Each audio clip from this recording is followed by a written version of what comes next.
بسم اللہ الرحمن الرحیم۔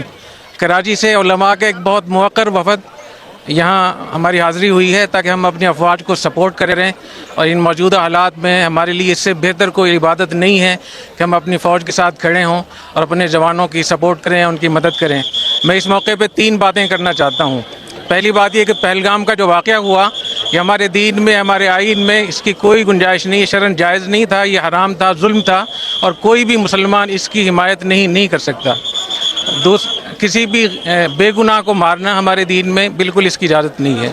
دوسری بات یہ کہ ہندوستان پاکستان پہ اس کا الزام لگا کر بہانہ بنا رہا ہے، تو اس موقع پہ ہمیں یہ چاہیے پاکستان ہندوستان کو کہ ایک تیسرے فریق پر ہم اعتماد کریں، اور تیسرا جو فریق ہے اس میں 3 ملک ہونے چاہیے۔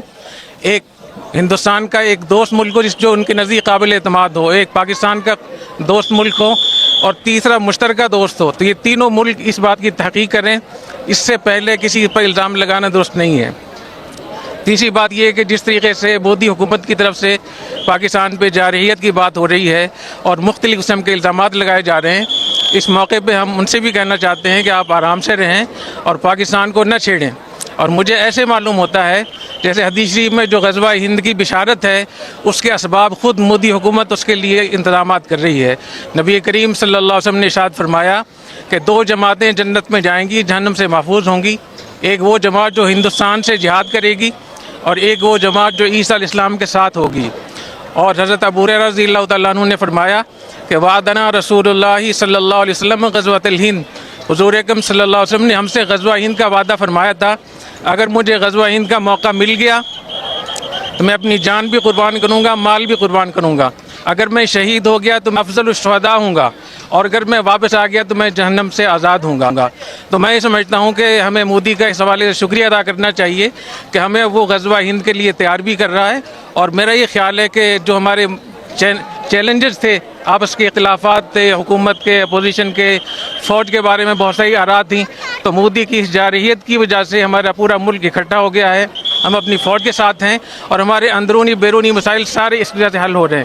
تو انشاءاللہ ہمیں بہت امید ہے کہ ہمارے پورا پاکستان اس کے لیے تیار ہے، اور ہم اپنے فوجی جوانوں کی حوصلہ افزائی کے لیے اتنا لمبا ہم نے سفر کیا ہے، ہم ان کے ساتھ ہیں، ان کے لیے ہم دعا کرتے ہیں۔ اور ان لوگوں کے لیے حدیث شریف میں آتا ہے، حضور اکرم صلی اللہ علیہ وسلم نے ارشاد فرمایا کہ جو لوگ محاذوں پہ لڑتے ہیں ان کی عورتوں کی حرمت ایسی ہے جیسے تمہاری ماؤں کی حرمت ہو۔ تو ہماری افواج کے جو گھر والے ہیں، خواتین ہیں، ان کی عزت، ان کی ناموس، ان کی دیکھ بھال، یہ ایسی چیز ہم اپنی ماں کو دیکھتے ہیں۔ تو انشاءاللہ ہم ان کے ساتھ ہیں، اور میں اس موقع پہ کرنل صاحب کا بہت شکریہ ادا کرتا ہوں کہ انہوں نے ہمیں موقع دیا اور اتنی زبردست پریڈ ہمیں دکھائی، اور جہاد کا ایک منظر تھا، اور غزوہ ہند کی شروعات ہیں۔ اللہ تعالیٰ ہماری افواج کو، کرنل صاحب کو بہت جزائے خیر عطا فرمائے۔ میں اپنی پوری وفد کی طرف سے، ٹیم کی طرف سے شکریہ ادا کروں گا۔ اللہ تعالیٰ بہت جزائے خیر عطا فرمائے۔ بہت شکریہ۔ بسم اللہ الرحمن الرحیم۔ سب سے پہلے تو جو ہمارے استاد حضرت مفتی عبدالرحیم صاحب نے پیغام دیا ہے میں اسی کو ریپیٹ کروں گا۔ دیکھیں، انڈیا اور پاکستان کی عوام کا مسئلہ نہیں ہے۔ انڈیا میں ہندو ہیں، سکھ ہیں، عیسائی ہیں، مسلمز ہیں۔ پاکستان میں بھی ہندو بھی ہیں، سکھ بھی ہیں، میجورٹی مسلمانوں کی ہے، عیسائی بھی ہیں، یہ سب ایک جان ہے۔ ہم جب دوسرے ملکوں میں جاتے ہیں تو میں نے دیکھا ہے کہ ایک ہی پلیٹ میں بیٹھ کے کھا رہے ہوتے ہیں، پاکستانی بھی اور انڈین بھی۔ کوئی فرق نہیں ہے انڈین پاکستانیوں میں، کلچر سیم ہے، زبان سیم ہے۔ وہ اس اردو کو وہ ہندی کہہ دیتے ہیں اور ہم ہندی کو اردو کہہ دیتے ہیں، تو کوئی فرق نہیں ہے۔ نہ انڈیا سے ہماری دشمنی ہے، نہ انڈیا کی پاکستان سے دشمنی ہے۔ یہ ایک گورنمنٹ ہے مودی، جس نے دماغ خراب کیا ہوا ہے، جس کا اپنی کھوپڑی آؤٹ ہوئی ہے، اور ساری دنیا کو وہ بدامنی میں ڈال رہا ہے۔ تو انڈین کو بھی چاہیے، پاکستانیوں کو بھی چاہیے، ایک انسان کو قابو میں لائیں۔ آپ ایک کی کھوپڑی کو سیٹ کر دیں گے، پوری دنیا میں امن ہو جائے گا۔ اس کی کھوپڑی خراب ہو گئی ہے۔ پہلگام میں اس نے خود وہ کیا ہے جو کچھ کیا ہے۔ پہلگام میں جو کچھ ہوا ہے، بے گناہ لوگ مارے گئے ہیں، ہم اس کی بھرپور مذمت کرتے ہیں۔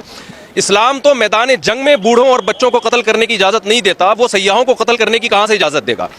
تو پاکستان کا اس پہلگام والے واقعے سے کوئی تعلق نہیں ہے، اور اس واقعے کی ہم بھرپور مذمت کرتے ہیں۔ اور جو ظلم پہلگام میں لوگوں پر ہوا، انڈین پر ہوا، ہم اس میں انڈیا کے ساتھ ہیں، انڈیا والوں کے ساتھ ہیں۔ تو ایک آدمی کی کھوپڑی خراب ہوئی ہے، سب کو مل کے اس کی کھوپڑی کو ٹھیک کرنے کی ضرورت ہے۔ جنگ کی دھمکیاں دے رہا ہے وہ، میں یوں کر دوں گا، میں یوں کر دوں گا، جھوٹا الزام ہمارے اوپر ڈال دیا، ثبوت بھی دیے۔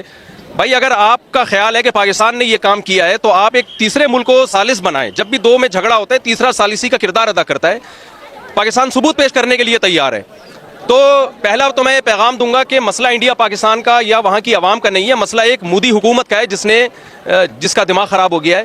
تو اب چونکہ وہ جنگ کی دھمکیاں دے رہا ہے تو ہماری اخلاقی دینی ذمہ داری ہے کہ ہم اگر یہ جنگ چھڑ جاتی ہے تو ہم اپنی فوج کے ساتھ ہیں.